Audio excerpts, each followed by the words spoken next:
स्वागत है दोस्तों। आज के मुख्य समाचार में आज देश और दुनिया से कई अहम और बड़ी खबर आ रही है। बात करेंगे हर खबर पर विस्तार से। सिंधिया के गढ़ में बीजेपी को बड़ा नुकसान, चुनाव से ठीक पहले महा ओपिनियन पोल आया सामने। बात करेंगे इस पर विस्तार से। वहीं अगली बड़ी खबर में आपको बताएंगे कमलनाथ का बीजेपी पर बड़ा हमला, कहा भाजपाइयों को पहले से ही मालूम है कि उनकी हार तय है। एक और बड़ी अपडेट, बीजेपी की पहली सूची के बाद शुरू हुई बगावत, पूरे एमएलए ने लिखा जिसे टिकट दिया उसकी जमानत जब्त होगी। वहीं अगली बड़ी खबर में आपको बताएंगे इजराइल का समर्थन देश के लिए शर्मनाक, हमास हमले पर मुस्लिम पर्सनल लॉ बोर्ड का बड़ा बयान। तो चलिए देख लेते आज की पहली बड़ी खबर। सिंधिया के गढ़ में बीजेपी को बड़े नुकसान, महा ओपिनियन पोल आया सामने। दरअसल दोस्तों, मध्य प्रदेश विधानसभा चुनाव की तारीखों का ऐलान हो चुका है और इसी के साथ सियासी हलचल भी अपने चरम पर है। बता दें, प्रदेश में बीजेपी ने चौथी कैंडिडेट लिस्ट जारी कर दी है और इसी के साथ 57 और उम्मीदवारों का नाम का ऐलान हो गया है। बता दें कि इसी बीच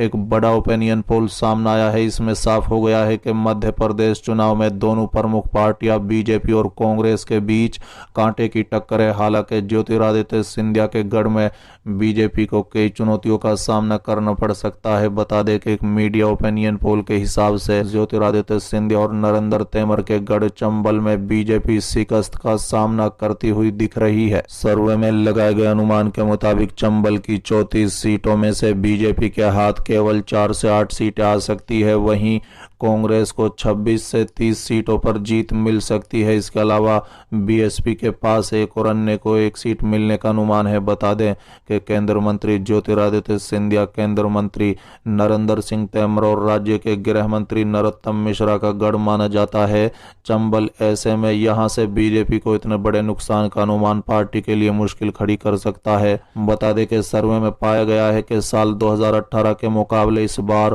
कांग्रेस यहां बढ़त बना सकती है। ऐसे में कांग्रेस छोड़कर बीजेपी का दामन थामने वाले ज्योतिरादित्य सिंधिया पार्टी के लिए कुछ बड़ा कर पाने की स्थिति में नहीं दिख रही है।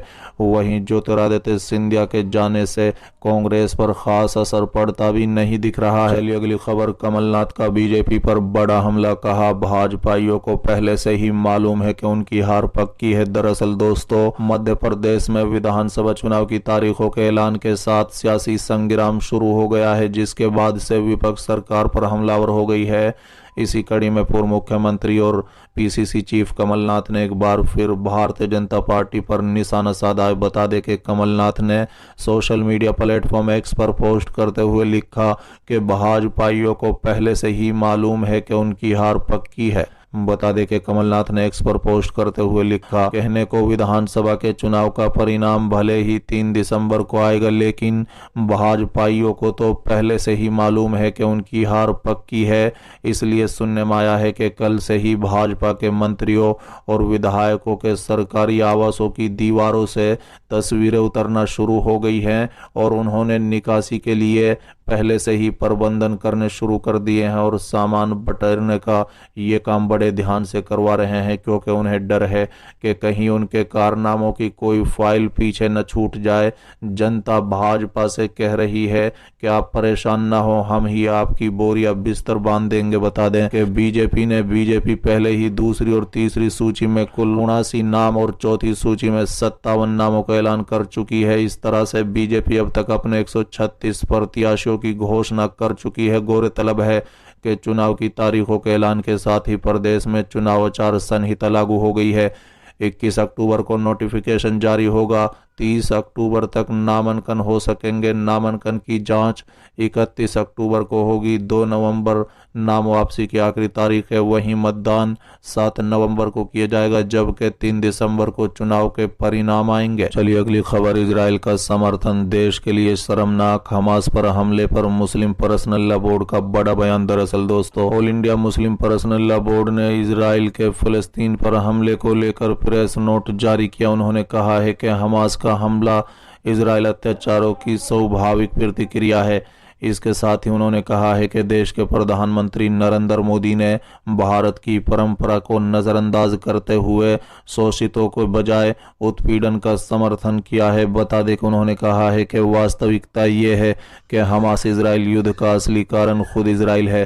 फिलिस्तीन सिर्फ अपने ऊपर हुए उत्पीड़न का बचाव कर रहा है। साथ ही अपने लेटर में all India Muslim personal law board ने कहा है कि इसका समाधान तत्काल युद्ध विराम है। प्रेस नोट में आगे मौलाना रहमानी ने मुसलमानों से अपील की है कि वो तुरंत फलस्तीनियों के लिए दुआ करे और कुनूत नाज़िला पढ़ें।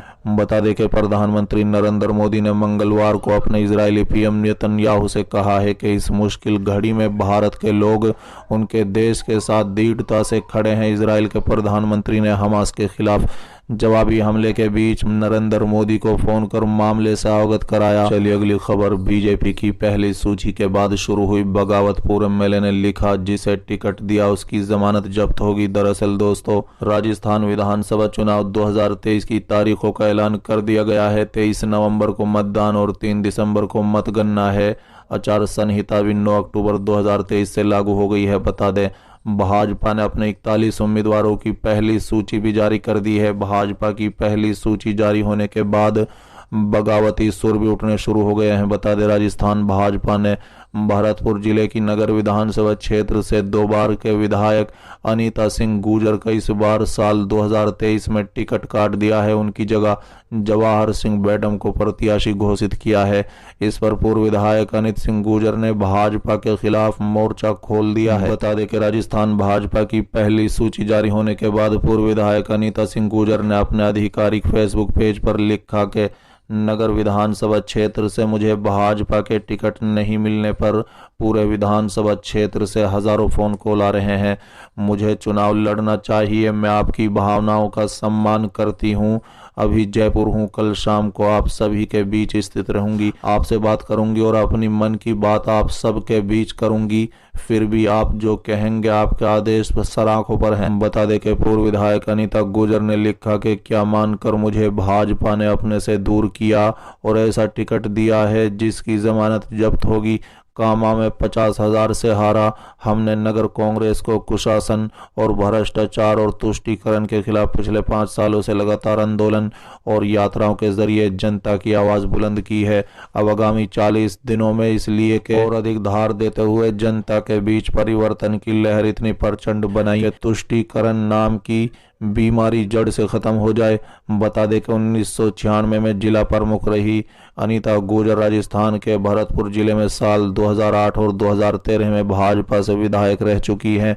वहीं इस बार नगर विधानसभा सीट से टिकट पाने वाले जवाहर सिंह बेडम राजस्थान की भाजपा सरकार में मंत्री रह चुके हैं।